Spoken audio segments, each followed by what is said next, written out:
Vous êtes-vous déjà demandé ce qui se serait passé si Ace avait vaincu Barbe Noire lors de leur duel? Comment cela aurait-il changé l'histoire dans son ensemble et qu'arriverait-il à Ace par la suite? Eh bien, après la victoire de Ace sur Barbe Noire, les capitaines de son équipage seraient sous le choc. Mais étant donné qu'il s'agit d'une bande de criminels et de meurtriers, aucun d'entre eux ne se donnerait la peine de venger leur défunt capitaine et ils partiraient probablement chacun de leur côté.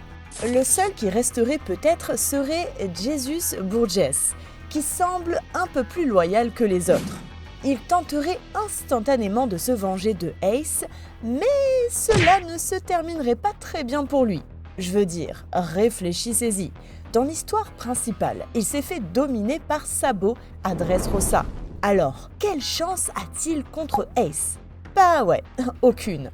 Une fois Burgess et Barbe Noire vaincus, Ace entamerait son voyage de retour vers Barbe Blanche afin de lui annoncer la bonne nouvelle. Cela prendrait quelques jours, mais une fois arrivé sur le Moby Dick, l'équipage le considérait comme un héros pour avoir vengé Satch. Après quelques célébrations, Barbe Blanche dirait probablement à Ace que Shanks est venu lui rendre visite pendant son absence pour les avertir tous au sujet de Barbe Noire. Ace serait heureux d'apprendre que Shanks s'inquiétait pour lui et se souviendrait du jour où ils ont fait la fête sur une certaine île hivernale. Pendant les jours qui suivirent, les choses se calmeraient et tout reviendrait à la normale, Ace reprenant ses fonctions de commandant de la seconde flotte. Cependant, son monde s'effondrerait instantanément en apprenant que Luffy et tout son équipage seraient apparemment morts. Ace serait furieux et demanderait à Barbe Blanche de le laisser se rendre à Sabaody pour enquêter sur ce qui s'est passé. Ace commencerait à interroger les habitants sur l'incident avec Kuma et l'équipage au chapeau de paille, mais il n'apprendrait rien d'utile. Cependant, à force de parler à tant de gens, la nouvelle de la présence de Ace sur l'île finirait par se répandre. Cette information parviendrait bientôt à Riley, qui se rendrait personnellement là où se trouve Ace et lui demanderait de le suivre jusqu'à son bar, tout en lui révélant qui il était, laissant Ace sous le choc. À leur arrivée, Riley lui raconterait ce qu'il a entendu directement de Kuma et révélerait à Ace que son frère était en fait vivant. Soulagé, Ace remercierait Riley pour tout avant de retourner auprès de Barbe Blanche. Cependant, ce qui est amusant, c'est qu'au moment où Ace part, Luffy reviendrait à Sabaody. Vous voyez, comme Ace n'a pas été capturé cette fois-ci, cela signifie aussi que la guerre de Marineford n'aurait pas lieu. Cela veut donc dire que Luffy n'irait pas à Impel Down pour sauver Ace et retournerait plutôt à Sabaody pour retrouver son équipage. Alors, est-ce que ça signifie que l'ellipse temporelle n'aurait pas lieu? Eh bien, pas vraiment. En effet, dès le retour de l'équipage au chapeau de paille, Riley se rendrait compte que Luffy n'est tout simplement pas assez fort pour survivre dans le Nouveau Monde, et après ce qui s'est passé avec Kuma, il convaincrait l'équipage de rester avec lui pour s'entraîner. Ainsi, même si les chapeaux de paille n'étaient pas séparés, l'ellipse aurait tout de même lieu. Et on peut supposer qu'elle durerait environ 2 ans, comme dans l'œuvre originale.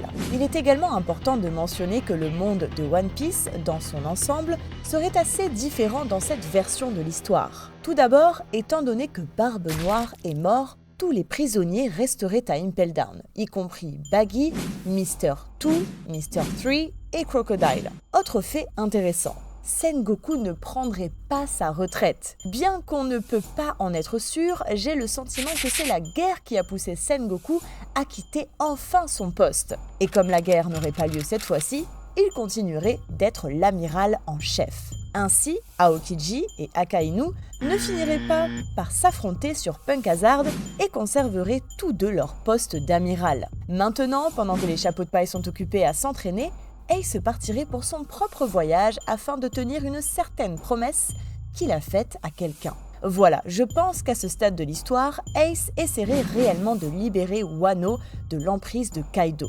Je doute que Barbe Blanche prenne le risque d'entrer en guerre totale contre l'équipage des 100 bêtes, il est donc plus probable qu'il autorise seulement Ace à emmener quelques membres d'équipage pour accomplir cette mission plus discrètement. Ace arriverait bientôt à Wano avec son petit groupe qui comprendrait probablement Joz, Marco et quelques autres commandants. Ce groupe peut-il donc vraiment vaincre Kaido et enfin sauver Wano de sa tyrannie? Eh bien, ça ne sera pas si facile. Vous voyez, bien que Ace soit assez fort, il est encore loin d'égaler la force de Kaido. La seule option pour le groupe de Ace serait d'essayer de rallier autant de samouraïs et de citoyens que possible et de les convaincre de se battre à leur côté. Et bien que ça ait fonctionné dans l'histoire principale, sans Kinemon et Momonosuke pour les aider, il est très peu probable que Ace parvienne à convaincre qui que ce soit. Sa seule option serait donc de porter le combat directement à Kaido. Et compte tenu de la taille de son équipage, Ace et ses amis seraient complètement vaincus. Après s'être échappé de justesse de Wano, Ace jurerait une fois de plus qu'il reviendra le moment venu. Pour l'instant, son nouvel objectif serait probablement d'aider Jinbei avec la situation de Oddie Jones, après avoir remarqué que plusieurs navires pirates avaient disparu sur l'île des hommes poissons. Finalement, après 2 ans, l'équipage au chapeau de paille terminerait son entraînement et poursuivrait son voyage. Cette fois, ils atteindraient sans effort Punk Hazard sans aucun retard, puisque Oddie Jones aurait déjà été vaincu par Ace et Jinbei. Les chapeaux de paille rencontreraient alors Kinemon et Momonosuke sur Punk Hazard, qui serait une île tout à fait normale cette fois-ci, puisque le duel entre Akainu et Aokiji n'a jamais eu lieu. Comme dans l'original, les chapeaux de paille trouveraient un moyen de vaincre César avec l'aide de Smoker, et ils quitteraient l'île après avoir formé une alliance avec Law. Cependant, comme Aokiji n'a jamais démissionné de la marine, cela signifie-t-il que Smoker se ferait tuer par Doflamingo? Eh bien, peut-être. Mais je crois qu'il y a une chance que Aokiji se montre sur Punk Hazard pour une affaire non officielle de Sword. Par exemple, il pourrait y être envoyé pour enquêter sur Vergo, que la marine soupçonnait d'être un espion. Il sauverait donc Smoker de Doflamingo comme dans l'original.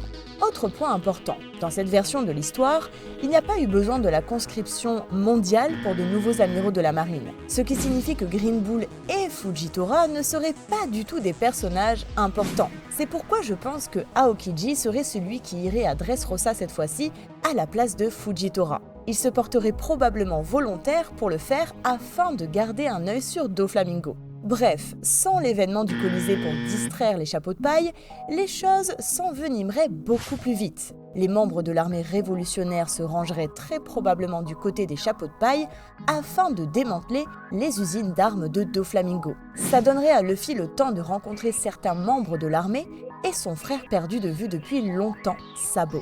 Mais Sabo se souviendrait-il de Luffy dans cette version ? Vous voyez, puisque la guerre de Marineford n'a jamais eu lieu, cela signifie aussi que Sabo n'a jamais retrouvé la mémoire, donc il ne reconnaîtrait pas Luffy au premier abord.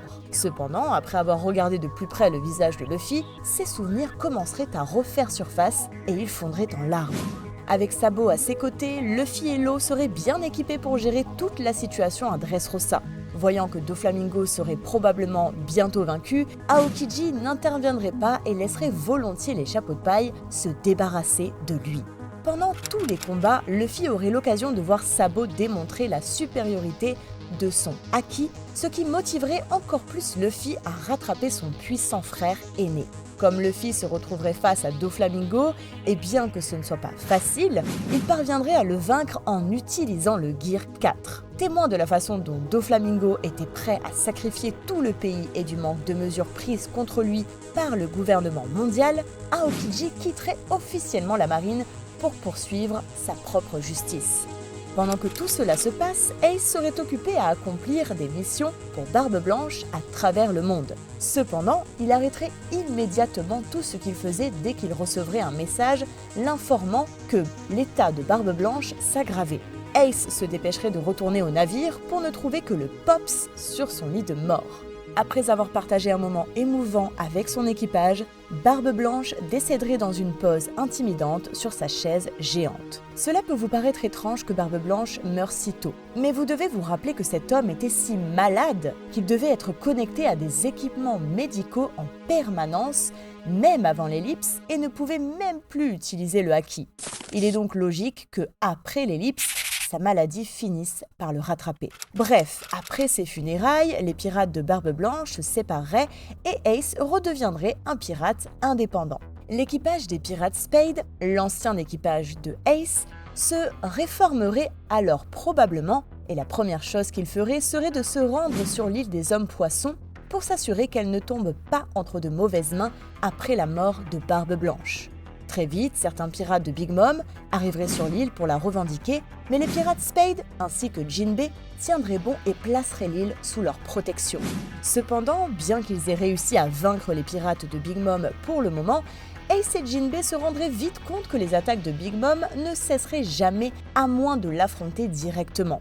Ainsi, laissant l'île des hommes-poissons sous la responsabilité de l'armée de Ryugu, les pirates Spade mettraient le cap sur Totoland. En arrivant sur l'île, ils feraient face à une tonne de résistance.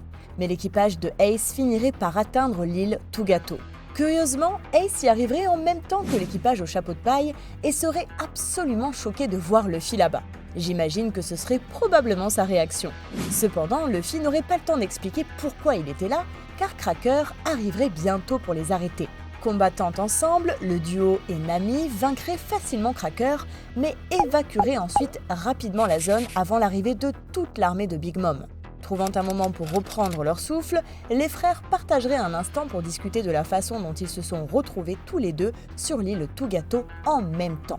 Au début, Ace jugerait Luffy d'être venu sauver Sanji car ce dernier avait quitté l'équipage de son propre chef et Luffy ne devrait pas lui courir après. Cependant, après avoir réalisé que Sanji était comme une famille pour Luffy, Ace compatirait avec son petit frère. Pendant leur discussion, Ace apprendrait aussi par Luffy que Sabo était en vie et qu'il avait aidé Luffy à s'occuper de Doflamingo. Ace serait absolument choqué par cette nouvelle et promettrait à Luffy qu'ils se reverraient tous les trois un jour. Bref, après ça, les deux équipages se sépareraient pour mener à bien leur partie du plan. Ace se concentrerait sur Big Mom, tandis que Luffy se concentrerait sur la récupération de Sanji. Dans le processus, Luffy formerait à nouveau une alliance avec l'équipage du Fire Tank. Les chapeaux de paille interrompraient alors le mariage de la même manière que dans l'histoire principale, sauf que cette fois, Ace observerait tout se dérouler depuis l'ombre. Tout le chaos provoqué par Luffy détruirait complètement le propre plan d'assassinat de Ace, et il serait assez en colère contre son petit frère pour son imprudence. Ace laisserait les choses se dérouler un peu jusqu'au moment où Katakuri entrerait dans la mêlée. Sentant que Luffy n'était pas assez fort pour affronter un monstre comme Katakuri, Ace interromprait immédiatement leur combat afin de donner à son frère et à son équipage une chance de s'échapper. Cependant, Luffy étant Luffy, il n'abandonnerait évidemment pas son frère et resterait pour assister au combat entre Ace et Katakuri. Utilisant les capacités de son fruit du démon, Ace prendrait facilement le dessus sur son ennemi. Mais la situation changerait rapidement une fois que Katakuri commencerait à utiliser pleinement son acquis de l'observation avancée et apporter des coups dévastateurs à Ace. Craignant pour la sécurité de Ace, Luffy commencerait à analyser les mouvements de Katakuri et interviendrait pour sauver son frère juste avant que Katakuri ne l'achève. Finalement, grâce à un effort commun, les deux frères viendraient à bout de Katakuri et rejoindraient leur équipage pour s'échapper de l'île Tugato. Ace rencontrerait alors Pedro pour la première fois, et ensemble, ils feraient équipe pour faire fondre le bonbon de Perospero, ce qui signifierait que Pedro n'aurait pas à se sacrifier cette fois-ci. Alors qu'ils s'échapperaient, ils seraient encerclés par des navires ennemis, ce qui pousserait les pirates Spade à abandonner leur propre navire pour monter à bord du Thousand Sunny. Puis, avec un puissant coup de burst, le Sunny s'envolerait dans le ciel, loin des enfants de Big Mom. Finalement, après tout cela, les pirates Spade et les chapeaux de paille auraient le temps de créer des liens et de discuter de leurs projets futurs. Quelques jours passeraient et pendant leur voyage, Ace, Luffy et Sanji recevraient leur nouvelle prime. Ace serait un peu agacé, mais finalement heureux que la prime de son petit frère ait dépassé la sienne. Dans ces mêmes journaux, Ace et Luffy apprendraient ce qui est arrivé à Sabo pendant la rêverie, ce qui les laisserait tous les deux sans voix. Luffy révélerait alors à Ace qu'il prévoyait d'aller à Wano ensuite pour vaincre Kaido.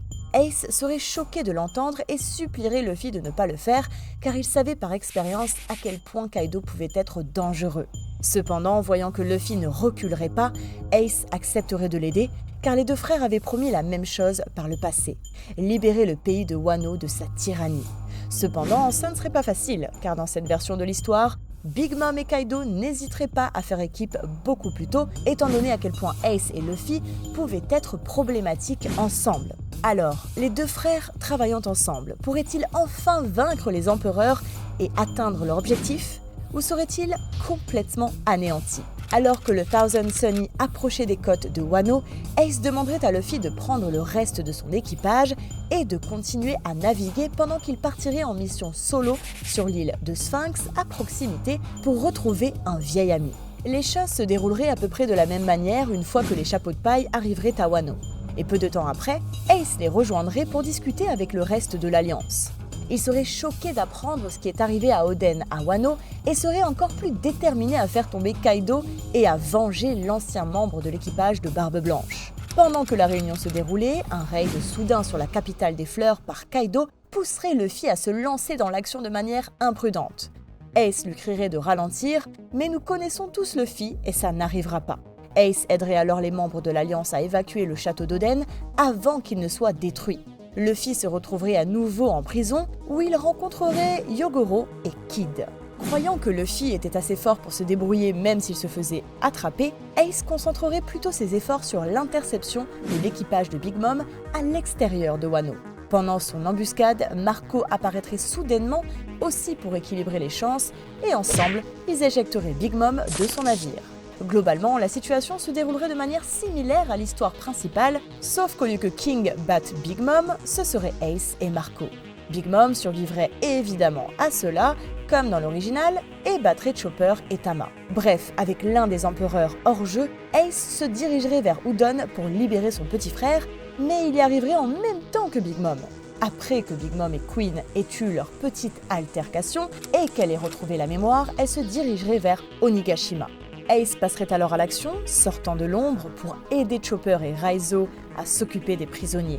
À peu près au même moment, Marco et Law se retrouveraient pour élaborer une stratégie pour le raid avec Kinemon et d'autres membres.